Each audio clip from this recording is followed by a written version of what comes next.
والسلام على خير خلقه محمد وآله وصحبه أجمعين. أما بعد فأعوذ بالله من الشيطان الرجيم. بسم الله الرحمن الرحيم. يا أيها المدثر قم فأنذر وربك فكبر. صدق الله العلي العظيم. میں شکریہ ادا کرتا ہوں سب سے پہلے جناب پروفیسر ڈاکٹر عبدالرؤف رفیقی صاحب کا، ان کی پوری ٹیم کا، اقبال اکیڈمی کا، صاحب صدر کی اجازت سے، کیونکہ اگر ہم کشمیر سے اجازت نہ لیں تو پاکستان مکمل بھی نہیں ہوتا ہے اور معاملات آگے بھی نہیں بڑھتے ہیں نا، کشمیر کے حسن اور اس کی زرخیزی کی وجہ سے. اور یہ ظاہر ہے ڈاکٹر رفیع الدین اور علامہ اقبال دونوں کشمیر سے تعلق رکھتے ہیں، اور اب بھی کشمیر کی علمی ندی جو ہے وہ رواں دواں ہے، دریا ہے، سمندر ہے، اس میں ڈاکٹر رفیقی صاحب تحسین فرمائیں گے. بہت سارے نئے رویلے جو ہے وہ علمی وہ آتے ہیں. ڈاکٹر رفیع الدین ظاہر ہے کہ ایک بہت نامور اور معتبر مسلم اسکالر ہے. اہل علم یہاں گفتگو فرمائیں گے، جس طرح بھی ڈاکٹر آصف اعوان صاحب کی مختصر لیکن بہت جامع گفتگو تھی. انہوں نے آئیڈیالوجی آف دا فیوچر ترجمہ کیا ہے، جو ڈاکٹر رفیع الدین کا کمال کتاب ہے، اور بلا شبہ انہوں نے اقبال کا نام لیے بغیر فکر اقبال کی مستقبل کی جو جہتیں ہیں اس کی نشاندہی کی ہے. اور انگریزی میں بھی اردو میں بھی جتنے بھرپور انہوں نے استدلال کیا ہے علم اور عقل سے. یہ ایک چیلنج ہمیں پچھلے 2-2.5 صدیوں میں درپیش ہوا ہے کہ اسلام نظریاتی طور پہ، یہ بات تھوڑی سی سخت ہے اس لیے میں علم کے سامنے ادب سے گزارش کرتا ہوں کہ ہم علمی اور نظریاتی طور پہ تھوڑے سے پیچھے چلے گئے ہیں، یا ضعف کا یا کمزوری کا شکار ہوئے ہیں. ہمارے دعوے اپنی جگہ ہے، لیکن جو انسانی علم کا،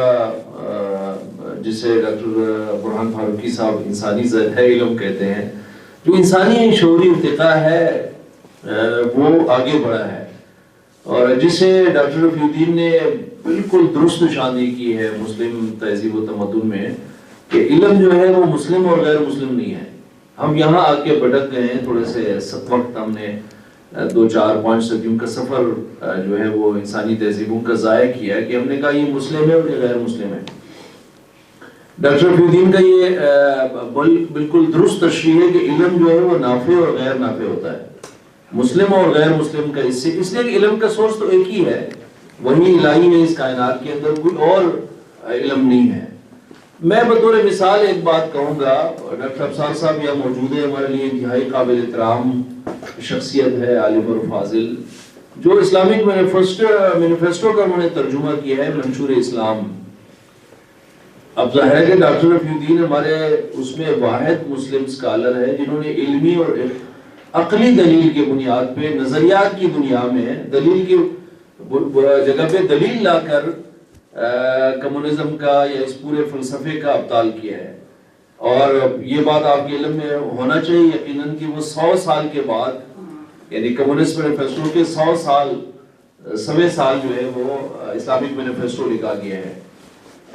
اب اس کے بعد اس موضوع پہ کتنی کتابیں لکھی گئی ہے. بظاہر تو ہم کہتے ہیں کہ کمیونزم جو ہے وہ ماسکو کے اندر بھی جو ہمارا سیاسی سلوگن ہے غرق ہو گیا یا ختم ہو گیا، لیکن وہ ختم ہوا ہے نہ غرق ہوا ہے. آج بھی ایک زندہ نظریہ ہے. اس پہ لوگ پاکستان جیسے معاشرے میں، ہمارے ہاں اب بھی جو ہے اس پہ اسٹڈی سرکلز ہوتے ہیں، گفتگوئی ہوتی ہے، بات ہوتی ہے. ڈاکٹر رفیقی صاحب جانتے ہیں ہمارے یہاں ابھی اس کا براوی اور بلوچی میں کمیونسٹ مینیفیسٹو کا ترجمہ ہوا ہے. ظاہر ہے کہ ایک زندہ کتاب کی نشانی ہوتی ہے، اچھا ہے برا ہے. اسی طرح جو ارتقاء کا انہوں نے ڈاکٹر رفیع الدین صاحب نے بحث کی ہے، بہت بھرپور بحث کی ہے، اور علمی اور دلیل اور استدلال کو لے کر بات کی ہے. ظاہر ہے ارتقاء اس وقت ہمارا موضوع نہیں ہے، لیکن جتنے ہماری نسلیں ان سے متاثر ہوئی ہیں اور جتنا ہم آگے گئے ہیں ارتقاء کی بدولت، جو ہے معاشرتی تہذیب اور تمدن میں جتنی پیش رفت ہوئی ہے، یا تمدنی یا مادی ترقی جتنے آگے ہم پڑھ چکے ہیں، ظاہر ہے کہ اس کا ایک فکری جائزہ لیے بغیر اور وہی الہی کی روشنی میں اس کا ایک استدلال اور میکینزم یا فریم ورک بنائے بغیر، پیش کیے بغیر ممکن نہیں ہے کہ مسلمان معاشروں کے طرف پیشرفت کر سکیں۔ یہ اگرچہ ڈاکٹر رفیع الدین صاحب نے پچھلے 2-2.5 صدیوں میں جتنے بھی مفکرین اور آراء آئی ہے ان سب کا تجزیہ بھی کیا ہے، ان سب کا دلیل کے جواب میں دلیل بھی پیش کی ہے۔ میں تیسری مختصراً گزارش یہ کروں گا کہ ڈاکٹر رفیع الدین نے جو ایک قرآنک فریم ورک کی بات کی ہے، جو علامہ کا خواب تھا، اور ایک بہت بھرپور اس پہ انہوں نے ایک توجہ دلائی ہے، اس کی نشانی کی ہے کہ جب تک ہم قرآنک میکینزم بنانے پہ عملاً جو ہے مسلمان معاشرہ ہم آگے بڑھیں گے نہیں، اس کے لیے کام نہیں کریں گے، تو ممکن نہیں ہوگا کہ ہم مسالک سے اور فرقہ واریت سے اوپر آ کے ایک علمی اور تشریحی کلام جو ہے وہ ہم کر سکیں۔ میں توجہ دلاؤں گا کہ بر صغیر کے اور جو ہمارے مسلم مفکرین ہیں، بلا شبہ علامہ جمال الدین افغانی ایک ایسے اسکالر ہیں کہ جنہوں نے امت کو ایک ایسے وقت پہ متوجہ کیا کہ جب وہ منتشر بھی تھا، غلام بھی تھا۔ ہم کہہ سکتے ہیں کہ ڈاکٹر علی شریعتی ایک ایسے فرد تھے کہ جنہوں نے یعنی پورے فارسی تمدن میں یا پورے ایرانی تہذیب میں ایک ہلچل برپا کی۔ اگرچہ بدیع الزمان نورسی جس نے ترکی کو ہلایا ہے وہ تصوف اور حرکت دونوں کے قائل تھے، لیکن ڈاکٹر رفیع الدین نے جو 20ویں صدی کا بنیادی طور پہ عقل اور استدلال کا پہلو ہے، یا جس کو ہم آج سائنس کہتے ہیں، کہ اگرچہ سائنس ایک الگ موضوع ہے کہ مادہ کے اندر سائنس آ کے اس کی ایک الگ نوعیت میں بن جاتی ہے، لیکن فکر اور فلسفہ کے میدان میں جتنے سوالات قائم ہوئے ہیں، جتنی پیشرفت ہوئی ہے، ڈاکٹر رفیع الدین نے اسے ایڈریس کیا ہے بھرپور، اور بلا شبہ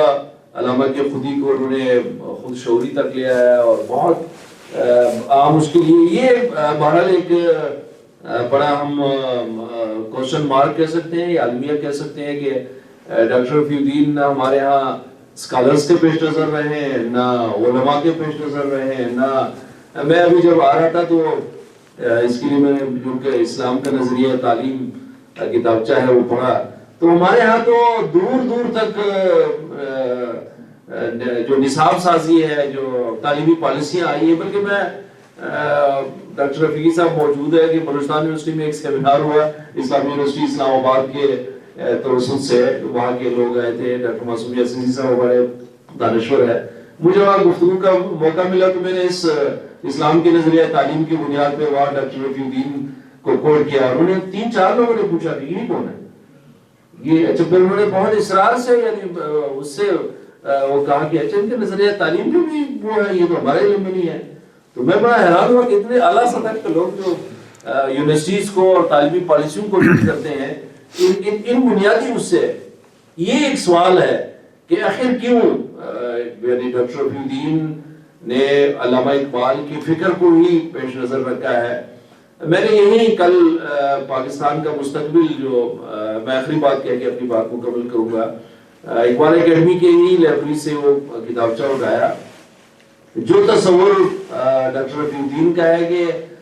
پاکستانی ریاست کو ظاہر ہے کہ ان کے خوشحوری کا تصور تھا کہ فرد، معاشرہ اور ریاست یا ریاستیں جب تک یہ خودی کو اختیار نہیں کریں گے علامہ کے فکر و فلسفے کو، یا ظاہر ہے کہ علامہ اقبال نے بھی اس پورے فکر و فلسفے کو انسانی تہذیب سے لیا ہے، وحی الہی سے لیا ہے، قرآن حکیم سے جو پورا ایک تسلسل ہے، تو تب تک جو ہے وہ ممکن نہیں ہے کہ عملاً جو ہے پاکستان ایک کامیاب یا فلاحی یا ایک بہتر مسلم معاشرہ یا انسانی معاشرہ بن سکے۔ ظاہر ہے کہ ڈاکٹر رفیع الدین صاحب 69 میں گئے ہیں اس دنیا سے، اگر وہ آج ہوتے اور پاکستان کی آج کی حالت دیکھتے کہ جو ہمارا فکری افلاس ہے، جو غربت ہے، جو مسائل ہے، جو تکالیف ہے، جس ذہنی اور معاشرتی انتشار کا ہم شکار ہو گئے ہیں، امتیاز صاحب نے اس کی طرف اشارہ کیا۔ میں صبح سوچ رہا تھا کہ ہم معاہدہ عمرانی پہ پچھلے کئی سالوں سے ڈاکٹر عالم خان صاحب کی سرپرستی میں کام کر رہے تھے، اور اس وقت ایک کتاب جو معاہدہ عمرانی کا امکانی مستقبل ہے ڈاکٹر صاحب کا وہ مرتب کر کے ہم لا رہے ہیں، اور ہماری خواہش ہے، کوشش ہے کہ پاکستانی معاشرے میں جو اس وقت ایک بڑا سوال پیدا ہوا، جو ہمارے جتنے اکابرین ہیں، مفکرین ہیں، ان سب کے خیالات اور تفکرات کے موجود ہوتے ہوئے ہم ایک ایسی اس بند فضا میں، بند گلی میں آ گئے ہیں کہ ہمیں کوئی راستہ اداروں کے درمیان جو ہے وہ جمہوریت اور شورائیت اور سب کچھ کے اوپر جو ہے وہ عسکریت غالب آ گئی ہے، یا ایک بند اور جامد فکر جو ہے وہ غالب آ گئی. تو کیا راستہ ہم، ظاہر ہے ڈائلاگ سے، مکالمے سے ایک راستہ ہی بنانا پڑے گا. قومیں آپس میں تو نہیں لڑتی ہے، بیرونی لڑائی بھی بڑی مشکل ہوتی ہے. ہمارا خطہ تو ہم جموں سے متاثر خطہ ہے، بہت مشکلات کا ہمیں سامنا ہے. آپس میں تو ہم خانہ جنگی کی طرف نہیں جا سکتے، ہمیں تو مکالمے کا، ڈائلاگ کا، گفتگو کا، ایک فہم اور فکر کا راستہ اختیار کر کے تمام اداروں کو ایک راستے میں ڈال کر کے ہم جا سکتے ہیں. تو میں اس میں سوچ رہا تھا کہ پتہ نہیں ہمارے پاکستانی سیاستدانوں نے یا ہمارے مفکرین نے یا پارلیمنٹ کے اندر بیٹھے ہوئے لوگوں نے جو ڈاکٹر رفیع الدین کا خواب تھا کہ پاکستان کا مستقبل کیسے ہو، عقلی اور علمی بنیادوں پہ، سائنسی بنیادوں پہ، فکر کی بنیاد پہ، جو تحریک پاکستان تھی یا علامہ اقبال کا جو فہم اور فکر تھا، اس کی بنیاد پہ کیسے پاکستان کا مستقبل جو ہے وہ تشکیل اور تعمیر کر سکتے ہیں. تو یہ وہ نکات ہے کہ جس کی بنیاد پہ بہت ضرورت ہے. جو علامہ نے فرمایا کہ صفت برق چمکتا ہے میرا فکر بلند، بلا شبہ ڈاکٹر محمد رفیع الدین کا فکر جو ہے وہ بلند بھی ہے، چمک بھی رہا ہے، لیکن وہ متقاضی ہے کہ ہم اسے ایڈریس کر سکیں، اسے اختیار کر سکیں، اسے آج کے نسلوں کے لیے جو ہماری 60-70% یوتھ کی، نوجوانوں کی آبادی ہے، بچیوں کی، خواتین کی آبادی ہے، نوجوانوں کی آبادی ہے، اس کے لیے عام فہم کر کے، اس کے لیے عام زبان میں اور علمی اور عقلی اور سیاسی، یا جو خاص کر اس وقت ٹیکنالوجی آئی ہے، میڈیا کا ٹولز جو ہے تبدیل ہوا ہے، لوگوں کی گفتگو کا پورا اثر جو ہے وہ موضوعات تبدیل ہو گئے ہیں. ہم کیسے علمی موضوعات لے آ سکے، کیسے اسے دوبارہ زندہ کر سکے اور ایک قومی رخ کا جو ہے سمت کا تعین کر سکے، یہ اس وقت ایک بہت بڑا سوال ہے. ڈاکٹر رفیع الدین کے فکر کے ساتھ بہر ہم ایک یونیورسٹی بنانے کا بھی پورا منصوبہ تھا. اس وقت بھی جو حکمت قرآن یہاں ڈاکٹر افسر صاحب رسالہ لایا ہے، میں دیکھ رہا تھا کہ اس میں ان کی قسطیں اس پورے منصوبے کے جو ہے وہ چپ رہا ہے. سائنس اور اسلام کا جو ڈاکٹر رفیع الدین کا ایک بڑا آخری پروجیکٹ تھا، بہت اہم، اور اسے ظاہر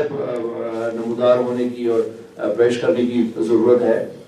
میں اقبال اکیڈمی کے دوستوں کا، جناب ڈاکٹر عبدالرؤف رفیقی صاحب کے محنت اور کاوش کا شکریہ ادا کرتا ہوں، اور امید کرتا ہوں کہ لاہور ایک مرکز ہے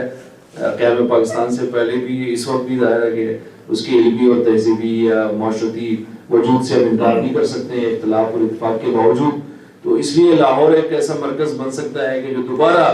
علم و دانش کا مرکز ہو، جو فکر و فلسفے کا مرکز ہو، جو گفتگو کا اور ڈائلاگ کا، مکالمے کا مرکز ہو. اور بلا شبہ پاکستانی قوم بھی 25 کروڑ انسان ہم ہے، اور اس پورے خطے کے اندر بھی جو ابھار ہے، جو چیلنجز ہے، جو ہمیں ہمارے یہاں معاشی اور فکری طور پہ جو جمود آئی ہے، جو غربت ہے، جو ڈیولپمنٹ کے نان اپروچز ہم نے لے کر کیے ہیں، اس کے بنیاد پہ ہم ارتقاء کی طرف بھی جا سکتے ہیں، ہم خود شعوری کی طرف بھی جا سکتے ہیں. ہم نئے فکر کو، اور ظاہر یہ ہمارا اثاثہ ہے، انہی اکابرین کے بنیاد پہ، انہی تحریری اثاثے کے بنیاد پہ ہم آج کی زبان اور آج کی نسلوں کے لیے آج کے زمانے اور حالات کے مطابق جو ہے چیزیں پیش کر سکتے ہیں، اور ایک بہت بھرپور علمی، فکری اور ارتقائی سفر جو ہے وہ اختیار کر سکتے ہیں. سبحان اللہ و بحمدہ.